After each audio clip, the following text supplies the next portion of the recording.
I want to start by asking you, is there just too much oil right now in the world? We see the U.S. producing at levels where they're forecast to overtake Russia and Saudi Arabia.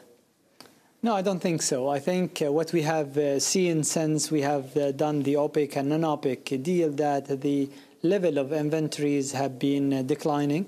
We have removed from last year till today around 266 million barrels, which means that the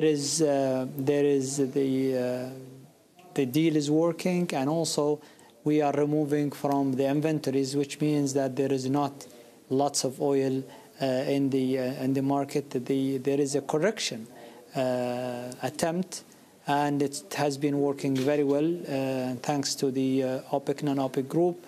The market is reaching hopefully this year balance and stability. Do you think the cuts will need to extend into 2019?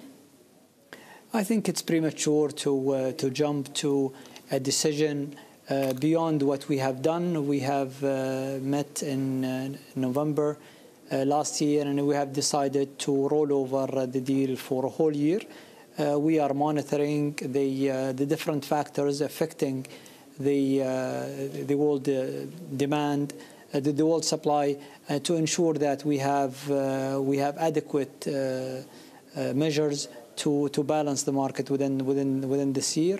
I think the deal has been remarkably working very well. The compliance level has been beyond the 100% for the year 2017. The fourth quarter we have seen more than 100% to the level where in December we reached 129%. So when do you think we'll see a rebalance? We are expecting it to happen this year. It's very difficult to predict when exactly, which month or which quarter.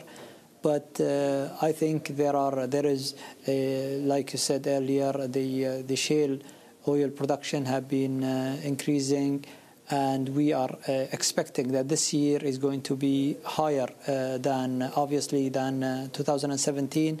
And this is one factor. There is the production that is coming outside the OPEC and non-OPEC group, the alliance.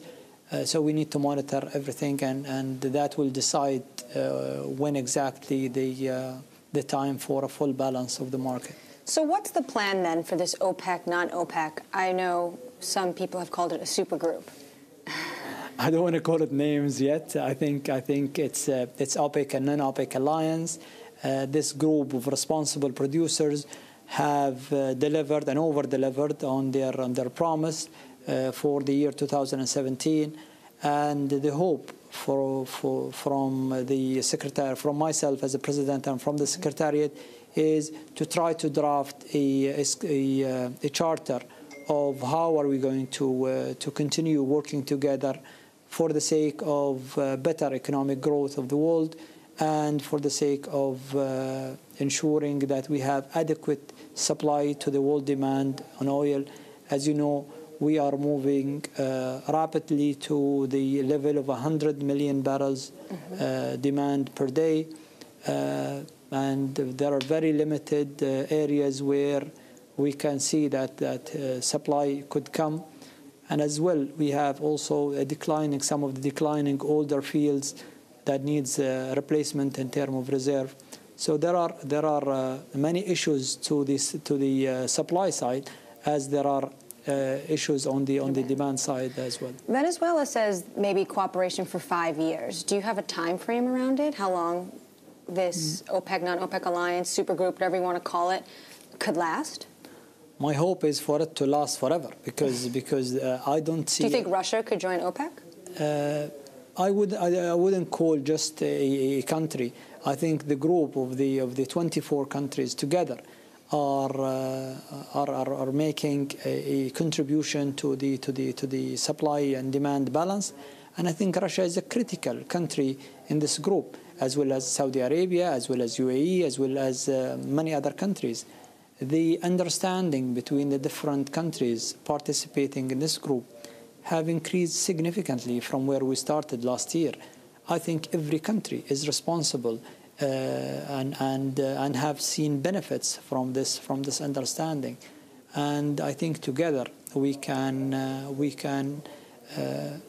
expedite the balance, and we can in the future prepare for any unforeseen surprises in the market to avoid any glut or any shortage of supply in the future. Tom Keene, the anchor of the show, had a question about Saudi Arabia. You, as the president of OPEC, Saudi as the biggest producer out of OPEC, we've seen a lot of political upheaval in the country. How do you work with Saudi Arabia in your dynamic with them to keep stability within the market?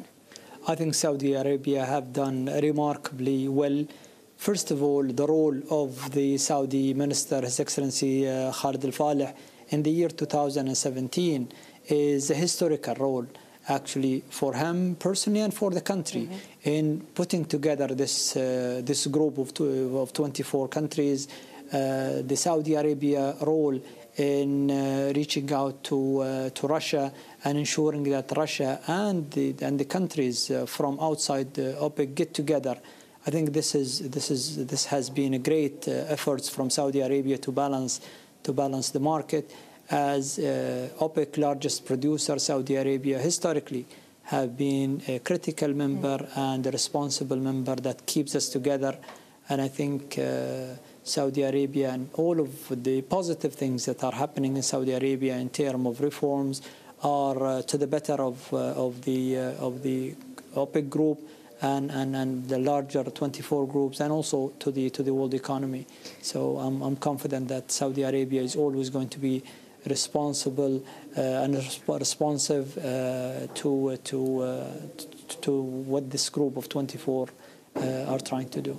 Speaking of Khalid Al-Falih, he's said to think that $70 a barrel is now a sufficient price for crude. We have the Iranian oil minister saying 60. Where do you see prices? What do you think is a fair price to trade at?